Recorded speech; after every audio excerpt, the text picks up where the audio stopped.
I've been playing Apex for about a year and a half now, and although that's not a very long time, and I'm by no means one of the best players you'll ever see, I've learned a lot in my time playing the game.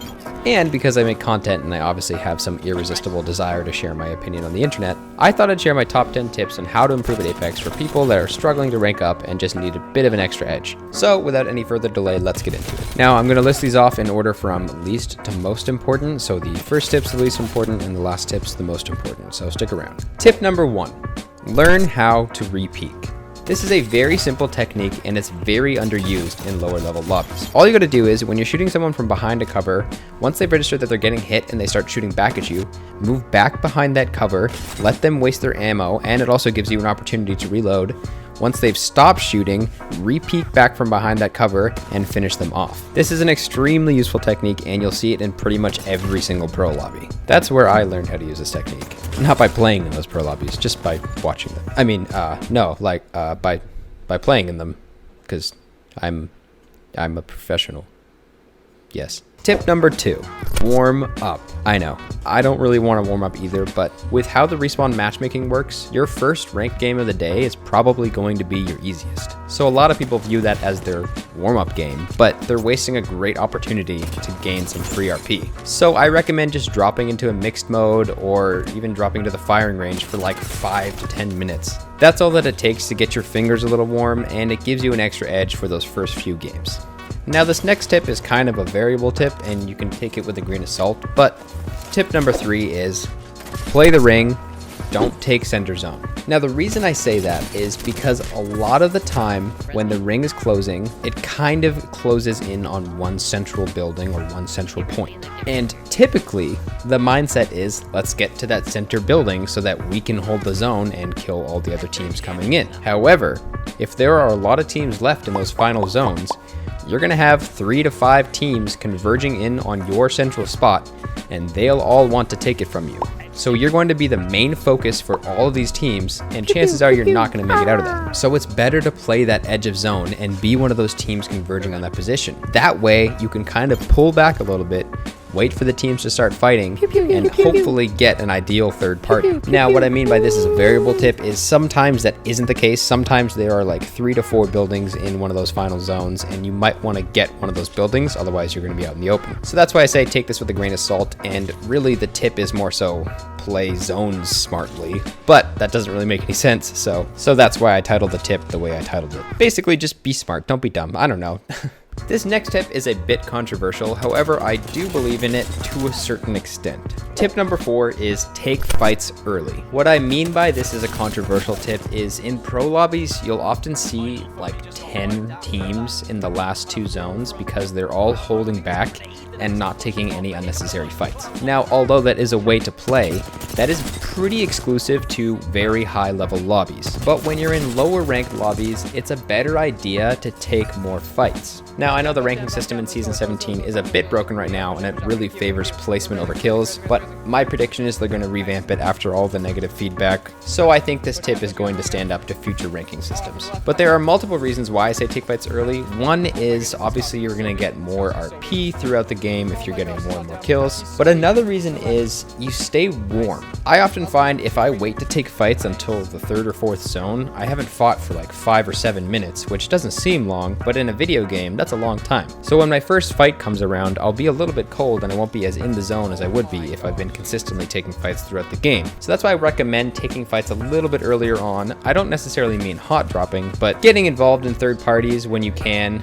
and just staying active. Not to mention, if you are in lower ranked lobbies, taking fights gives you an opportunity to practice, so if you're just ratting the entire game to rank up, you're not going to get any better. Just take fights. Just don't be scared. Don't be a baby. Just take a fight. Come on. Tip number 5 is communicate. If you've ever watched a pro lobby, you will see that those players are screaming at each other. And although that's not the most effective way to communicate, the point is they are communicating every single thing that they see and do. And more importantly, they are doing so via a mic. Although Apex Apex's ping system is pretty sophisticated, and it does give you a pretty great opportunity to communicate pretty effectively without using a mic. I highly recommend using a mic to be able to really communicate what you're seeing, what you're doing, where the teams are, and etc. And this gets exponentially more important the more you rank up and the higher level lobbies that you're in. It's so much easier to communicate with your mouth than to communicate with a ping wheel. Plus, if you lose, how else are you going to insult your teammates with some of the most vulgar vocabulary known to mankind if you don't have a mic? Just use a mic, guys, please. That brings us to tip number 6. Get good with every gun. Now, this is something I'm still practicing myself, but it is a hugely important tip. If you've ever watched It's Timmy or Fade or Ecstasy or one of these crazy sweats play Apex, you'll notice that they can literally use any gun and make it look like the best freaking gun in the world, man. It's infuriating. It's just because they're so damn good. They're so good. But it's also because they've practiced with every gun and they're used to how it feels and how to use it. And that's a big part of the reason why they're so good. Occasionally you'll find that you'll drop into a game and you won't find those only 2 guns that you're good with. We all know which guns I'm talking about, guys. So you'll be stuck with a couple guns that you're not very experienced with and not very good with, which is extremely limiting for you. So my recommendation is actually practice with those guns. Try using guns that you find terrible, and I guarantee you will find that they're actually better than you thought. Plus, you'll start getting used to these guns, and the odd time you have a hot drop, you'll be able to pick up anything and use it effectively. I have 2 recommendations on how to get good with every gun. One is play some gun run in the mixed mode lobbies. Gun run takes you through 25 different weapons, and it's a great way to get experience with them. My second recommendation is a little more fun, and it's something that I occasionally do to practice. Drop into a public match with your friends and challenge yourself to use the first 2 guns that you find. Now, this challenge is going to be infuriating, trust me, and it's going to lead to a lot of rage quitting, but more importantly, it will lead to development. And honestly, it's pretty fun, and it is a great way to practice with guns that you're not used to using. Tip number 7. Practice movement. The movement in Apex Legends is one of the most unique and coolest features about the game. There's so much opportunity and so many different techs to learn. Now, if you're just starting, you don't necessarily need to learn all these crazy sweaty movements like mantle jumping or super gliding or anything like that. The first 3 movements I would practice are slide jumping, strafing, and learning how to holster or unholster your weapon at the right time. These 3 movements, when used properly, significantly improve your speed in Apex and make you that much of a harder target to hit. Once you've got these basic movements down, I recommend learning how to wall bounce, as it's not a very difficult movement to actually learn, but it's crazy advantageous when you know how to use it properly. Hitting someone when they're running straight at you is a lot easier than hitting someone that wall bounces into an aggressive push. Or when you're running away, wall bouncing is a great way to get out of the line of fire. After that, then the world is your oyster. You can learn whatever you want, super gliding, super jumping, mantle jumping, all that stuff. But start with these basic movements and then grow from there. A great way to practice these is by dropping into a mixed mode game and just wall bouncing or holstering and unholstering a weapon or slide jumping as much as you can within fights. Tip number 8. Learn how to armor swap. Armor swapping is another awesome feature in Apex, and it is so important. Instead of taking 6 seconds to bat, you could get a full evo in less than a second and get right back into that fight. Armor swapping is going to save your life way more than you think it will. I can't tell you the number of times where I've played with my lower level friends and they're in a fight right beside a death box and they just don't think to armor swap. It is something you should try to ingrain into your gameplay because it is so important and so useful. And to make it even faster, if you're holding a building and there are a lot of death boxes in the building, take the evo out of the death boxes and put them straight onto the floor. That way, if you're in a pinch, you can really quickly armor swap without even having to go into the death box. If you're on PC, armor swapping won't be too difficult for you because you can strafe while looting a box and you can instantly click on the evo. However, if you're on controller, this will take a little bit more practice. I recommend bumping up your menu cursor speed so that you can get to that evo that much faster. Don't make it too fast to the point where you can't actually control it, but definitely bump it up from the default to the point where you're comfortable using it. Tip number 9. When you lose a fight, think about why you lost it. This is something that I will admit I need to work on myself. Being an egotistical maniac, I usually don't see my own flaws. However, it's pretty unlikely that you're never the reason that your team lost. So when you lose a fight, really think about what you did to lose that fight. Sometimes it's just a matter of that team at a better position and there was nothing you could do, but very often there's something that you did or your team did that you shouldn't have done. Something like maybe we shouldn't have pushed that fight, or maybe I shouldn't have been an idiot and pushed that fight by myself because I got cocky and thought that I could take out the entire team by myself.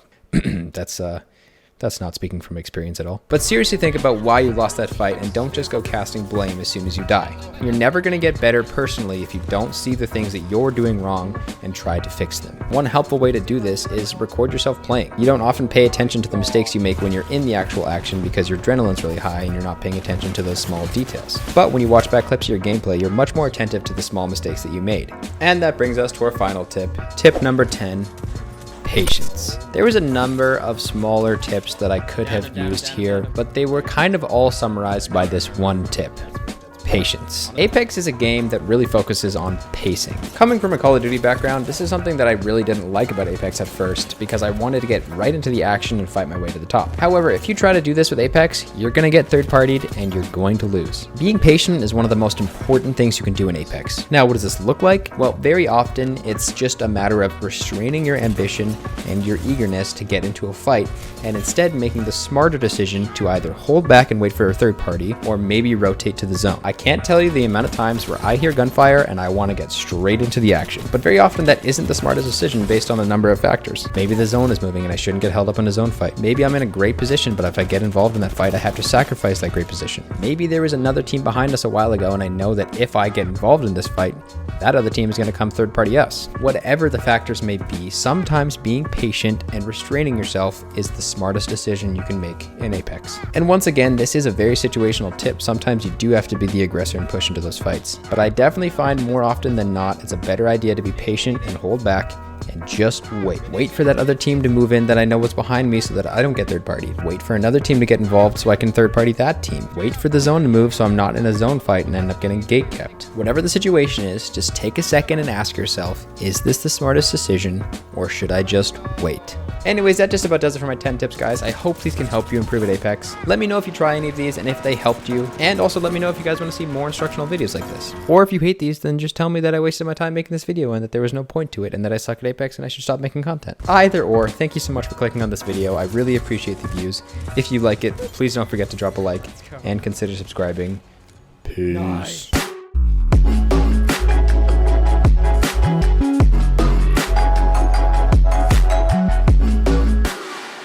Just let me be.